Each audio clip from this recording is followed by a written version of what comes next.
E o assunto agora é varizes, né? Essa doença. Muita gente acha que é estética, mas não é. A gente sempre está abordando isso aqui no programa. É um problema de saúde, sim. Você precisa tratar. Só que ainda tem muitos mitos que rodeiam aí as varizes e a gente convidou hoje a cirurgiã vascular, a doutora Regina Florencio, para a gente esclarecer isso e deixar você cada vez mais informado que isso sim faz diferença para a sua saúde. Bom dia, doutora Regina. Bom dia. Bem-vinda mais uma vez aqui ao programa. Tô ficando quase sócia, né? É, quase sócio. Mas isso é muito bom porque a gente está esclarecendo aí os nossos telespectadores. Sempre um prazer. Varizes, quando a gente pega, a gente sempre recebe muitas dúvidas e tem muitas relacionadas à varize, principalmente, doutora Regina, que é até uma dúvida minha mesma. Tem gente que trata e volta, trata e volta. São as mesmas veias que voltam? É tipo assim, se você tem varize, você vai ter para sempre, você sempre tem que ficar fazendo esse acompanhamento? Varizes é uma doença e é uma doença considerada uma doença crônica. E 80% dessa doença ela é provocada pelo fator hereditário. Então, é uma doença que o paciente não vai ter cura, não tem cura. Então, o tratamento que o paciente não vai ter cura não é um tratamento que você vai fazer uma vez e você vai abordar a doença como um todo. Então, as varizes, elas não voltam. O que acontece é que na varize a gente trata a consequência da genética. A genética está aqui, 80% é o que provoca, 20% é o que você faz, ela provoca as varizes. Nós vamos lá, nós tiramos, mas a genética continua. Então, ele tem que realmente atuar nos fatores desencadeantes para evitar que outras varizes apareçam. E por que, então, a pessoa deve tratar, já que outras podem aparecer? Porque, na verdade, como elas não voltam, se você deixar aquelas, aí vão aparecer outras, que vão aparecer outras, que esse montante, que o tempo de doença, é que vai justamente provocar as complicações dessa doença. Por isso a importância de tratar. Quais são as principais complicações? Porque tem gente que só funciona no choque mesmo. Então, vamos logo falar das complicações, de preferência as piores, que aí é quando a pessoa se toca e decide se tratar. Exatamente. Varize, claro que uma boa parte da queixa que o paciente nos procura é pela questão estética, porque é uma doença que está embaixo da pele, então você consegue enxergar essa doença, mas a varize não tratada, além do incômodo diário de dor, cansaço, peso, fadiga, inquietação, ela também não tratada, ela pode dar trombose venosa profunda, que é um coágulo que se forma na perna, e esse coágulo, como complicação, ele pode dar embolia pulmonar, que isso sim é uma coisa grave, que pode até evoluir para o óbito. A doença também ela pode provocar aquelas úlceras varicosas, aquelas úlceras de difícil tratamento, em paciente que tem muitos e muitos anos, porque é uma doença de difícil tratamento. A varicorragia, tem paciente que às vezes não consegue tomar banho, não consegue dormir, que a veia está tão fininha, a pele está tão fininha que ela sangra. Erisipela, linfedemas. Então, essas complicações são provocadas por varizes não tratadas. Então, o tempo de doença é que vai fazer com que o paciente tenha essas complicações. Daí a importância de sempre ficar tratando, fazer um tratamento e fazer a manutenção daquelas outras varizes que vão aparecendo. E, doutora Regina, e as microvarizes? Qual a diferença de uma microvarize para uma varize normal? A microvarize é o que a gente chama de vasinhos, são aquelas mais vermelhinhas. Elas dificilmente evoluem para uma varize mais grossa. Só que a varize, eu costumo exemplificar para o paciente, ele funciona como um mau funcionário. A partir do momento que você tem uma varize que não está funcionando, que é uma veia que deixou de funcionar, ela funciona como um mau funcionário, ou seja, ela apaga a luz, ela desliga o computador. Então, aquela varize ela vai começar a atrapalhar a circulação naquele território. E ali ela pode gerar outras varizes mais grossinhas, as verdinhas, que a gente chama de varizes reticulares, que pode gerar aquelas varizes mais tortuosas, que teoricamente são aquelas varizes 3D, que são aquelas mais salteadas da pele. Então, assim, se tem microvarize, é sinal que tem uma varize por ali também. Ela pode desencadear outra. E muitas vezes aquelas microvarizes, às vezes elas são as filhas, elas são aquelas filhas daquelas veias nutridoras, daquelas veias mães, que hoje a gente consegue muitas vezes, antes de ter aqueles aparelhos com realidade aumentada, a gente fazia o tratamento, às vezes não via a veia que estava desencadeando, então aquelas varizes voltavam no mesmo lugar porque a gente não tratava a veia que estava causando, alimentando. Hoje, com as modernidades dos aparelhos de realidade aumentadas, a gente consegue dar esse diagnóstico e tratando a veia-mãe, então aquelas varizes, de fato, elas não vão retornar no mesmo lugar. Olha aí, pode aparecer outras. Uma dúvida, não sei se é mito, não sei se é verdade. Muita gente fala que A atividade física ajuda a prevenir as varizes, mas também tem muita gente que diz que não faz porque vai piorar as varizes. Onde é que fica aí a atividade física nessa relação, doutora Regina? Atividade física é o melhor tratamento que a gente tem para tudo, né? Mas para varizes, mais ainda. E eu gosto muito de convencer o paciente explicando a importância da atividade física, porque como é uma coisa que tem muito mito em relação, as pessoas têm medo inclusive de fazer musculação, de fazer atividade física, então eu gosto de explicar fisiologicamente como é que funciona.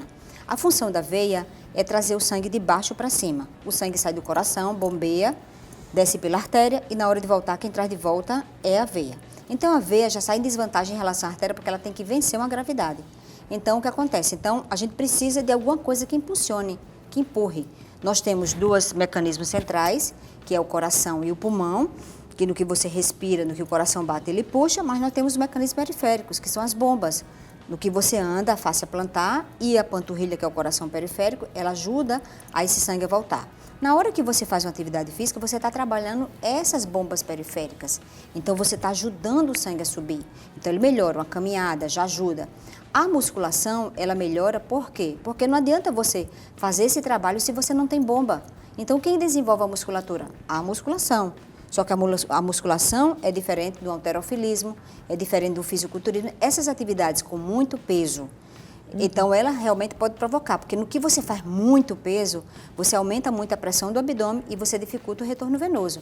Mas você fazendo a musculação, que teoricamente é peso leve a moderado, e você vai aumentando conforme você for criando um condicionamento, não é ruim, ao contrário, é melhor. O que é ruim é o sedentarismo. Agora, se a pessoa tem um fator hereditário, porque tudo na verdade é relativo, se a pessoa tem aquele fator hereditário, tem aquela genética, evita aquelas atividades com muito impacto e evitar aquela atividade, de certa forma, com excesso de peso. Mas a atividade física é bom, previne, é o que a gente indica, e eu boto até meus pacientes de castigo se eles não fizerem.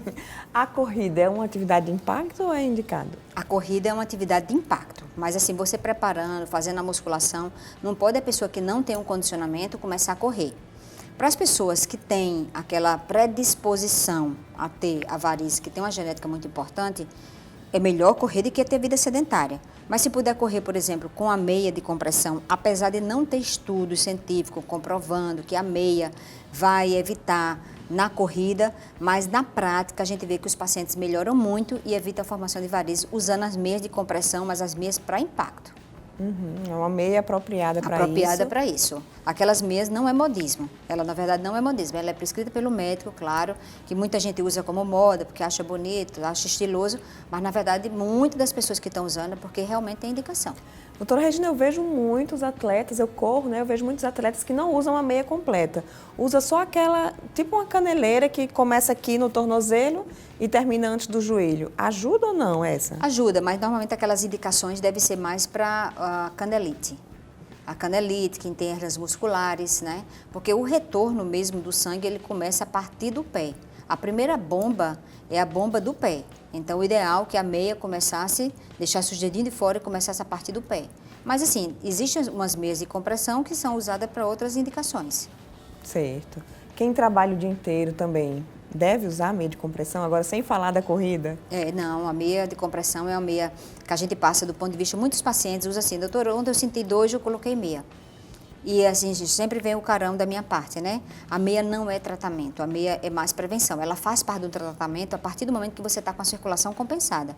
Então, é o contrário. Hoje eu vou passar o dia inteiro em pé, hoje eu vou ficar muito tempo sentada, vou fazer uma viagem, então eu vou colocar a meia. Por quê? A meia, ela faz a compressão do sistema venoso superficial, forçando o sangue a passar pelo sistema venoso profundo, que na grande maior parte da população, eles estão normais. Então, a partir do momento que o sangue chega no sistema venoso profundo, então ele sobe, ele vai até o coração. Então, você está fazendo aquela compressão para evitar justamente que o sangue fique parado naquelas varizes que são vezes que não estão funcionando. Então, do que você faz a compressão, você empurra o sangue e aí ele melhora. Então, é assim, vou fazer uma viagem prolongada, vou passar o dia trabalhando, então nesse caso você tem que colocar a meia, porque depois que você está com a perna cheia de sangue, com inchaço, colocar a meia, aí se torna perigoso porque você pode até estar fazendo garrote. E a meia tem que ser uma prescrição médica para ver a compressão, tamanho. Não dá para usar a meia do amigo, né? Cada um tem as suas medidas certas, tudo apropriado. É. Doutora Regina, outra dúvida minha e de muitas mulheres, salto alto. Devemos evitar o salto alto para prevenir a varize? É como eu digo, tudo as pessoas, a tendência das pessoas é comparar, né? Porque minha amiga usa salto o dia todo, não tem varizes e tal.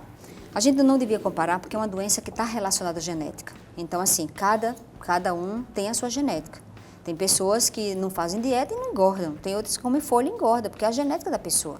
Então, assim, a pessoa que tem uma tendência, um fator hereditário, e vai usar o salto, porque dependendo do tipo de salto, dependendo do que a pessoa faz do salto. Às vezes a pessoa usa salto alto, mas ela vai para o trabalho de carro, ela trabalha sentada. Quer dizer, o salto, ele não influenciou na vida daquela pessoa, ela se viu apenas como look. Diferente de uma pessoa que trabalha muito tempo em pé e o tipo de salto. Porque o melhor seria um salto até de 3, 4 centímetros. Por quê? Porque você usando a sandália rasteira, você deixa a panturrilha muito relaxada.